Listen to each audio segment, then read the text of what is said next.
all there is to it when it comes to 11-12. Doran versus Kingen is going to be our key matchup. Of course, the player swap situation between the two squads. Some pretty good stats here for Doran, some not so good stats here for Kingen outside of his kill participation, which is kind of sad, right? That's right, because I don't like that at all. No, I think that's bad. Well, I don't think. I think it's a big risk. Yeah, I don't know if I would go as far as to call it bad. But I get the idea. Okay. I get the idea, right? But then it's like now we're left with Rumble and Diana. What do we do? Well, it's a great combo. You just have to get through the early game. But surely against Nox and Viego, maybe not the best plan, but thank you for putting that out. The Ezreal gets locked in. Doesn't the Ezreal's hair kind of look like it goes up into Set's chest plate, making Ezreal's hair look really, really long? Yes, it does. I was just getting ready for another. I was getting ready for another roast, but I personally would love to see the Diana pick up here. I think otherwise it's going to get banned out, and of course the distinct possibility is there that we see some swaps, but no. It will indeed be the solo lane. As well, gives them options in the early game as well to get some invading done if they would like to. Maybe some engage on top. Also works, you know. Just the good old Gwen for Doran. Stomp lane, stomp everything afterwards because Gwen is very, very strong. Yep, not a lot of support coming through from the Rumble theoretically, but I guess not a lot of magic resist going to be built up by either of these solo laners, be it the Viego or the Nocturne. But we shall see. Just some Merc Treads in the early game will be very valuable, though, as that's an eco hovered once again from Becca, but not going to happen, as that is even more dive.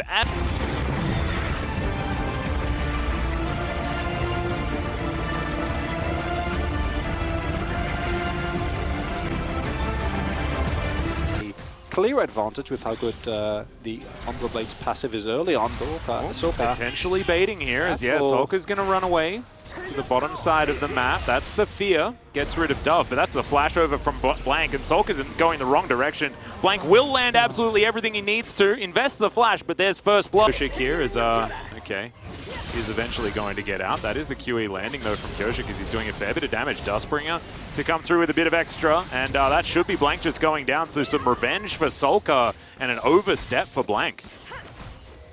Bit of a blunder. Map is Killer Instinct from Bao, gets him in there, but now the engage. Grand Entrance is fantastic, as there's the equalizer that at least does go down, but this is a bloodbath. Goshik looking to try and escape here as Kingen. Not going to be so lucky. Dove, does he have it? Yes, he does.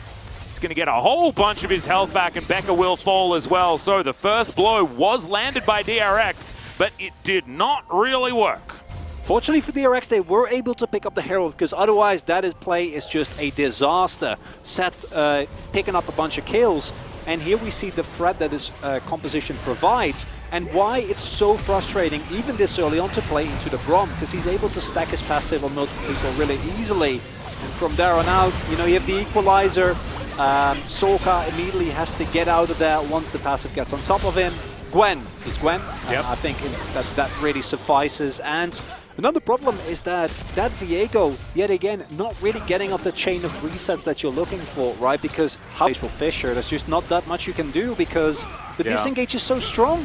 And also the counter engage from an equalizer is just ridiculous.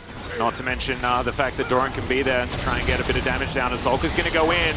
There it is, that's the equalizer down, but we've got fights on multiple fronts. That face breaker was amazing out of Dove as Goshik goes in, goes golden, but there's no follow-up whatsoever. This is kind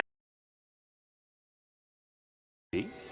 The bigger problem with the split pushing idea of playing on this game is the fact that KT is about to head to a soul point. Yeah, it's this Lizard. This Lizard certainly is providing some issues. But DRX, okay, there's the quickness. Becca yet to go in as there's the paranoia. A little bit late on that one as Solka has no backup. Once again, Dove gets into the backline, and that was an equalizer out of Blank. However, some kills being traded back as Bao gets over the wall, but now he can't auto-attack anymore. Doran's getting stuns off all over the place. Dives in on top of Bao, though, and that is not exactly what he wants. Goes down extraordinarily low. We'll see whether he gets away, and obviously he is going to, as now Dove has found Bao. One more and he'll get the stun, but no, he's just going to use the Haymaker for that one. Hart barely survives as Kingen. Can he get this one done by himself? And the answer is absolutely not, as KT will be able to disengage with Soul Point on top of them. Kingen's still looking for a little bit more here. I I don't know whether he's going to be able to do it. Dove is still just wandering around the area. And he's going to be able to take down the turret in the mid lane to get feared, running away from Solka here, but instead he wants to start a fight. That is going to be a disengage paranoia, and that is 100% not what you want if you're a DRX fan. As in goes Doran, that's a great quickness though, as Noah's on the back line. Let's see whether they can get anything done as Pioshik in a bit of trouble. There's the stun, a double kill for the set though, and the Ezreal in the meantime is untouched.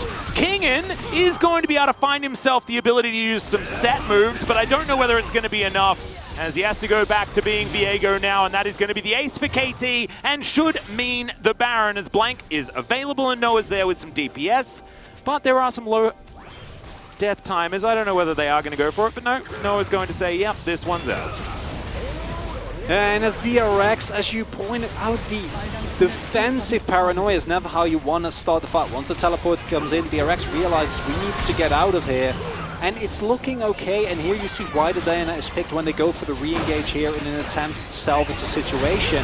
The Moonfall is great, but at this point you're already kind of behind. Your team doesn't excel at fighting in these close quarters, whereas both Blank and Dove are so happy to just draw attention. Yeah. Just stand there, tank as much, while still doing a lot of AoE damage, and then Noah is not even touching the entire fight. And I think at this point he's already set. And somewhere there's a Valdez saying, oh god, why isn't the priority high enough? I mean, it's not wrong. Yeah, well, Solka, he's also going to get burnt down. Dove goes on in there. He's immortal, remember. He is Set. That's one of Set's abilities. Never die, I think. He died once, I guess, in this game, so that is not entirely true. Hence, the less tools DRX has to stop this from just going over to KT for free.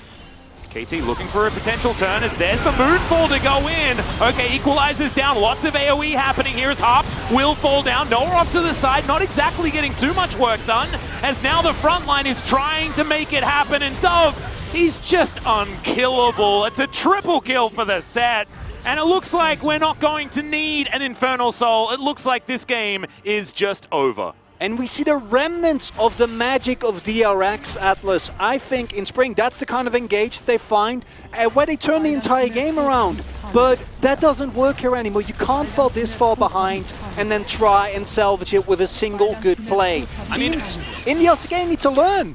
I mean, who's going to win? An entire dive comp, or one guy beating the heck out of a Nexus right here? Dove is going to be able to finish this one off. KT, it felt like they had it from draft to the Nexus falling, and looked really good while they did it. There were some moments for DRX, but unfortunately just wasn't quite enough. And we'll see whether DRX can turn it around moving into a game number 2, because these games are difficult, right? But when it is so hard for your comp to win, maybe it feels a little bit less bad on the morale. It's not like, you know, winning these extraordinarily close 70-minute games and then trying to turn around the mental.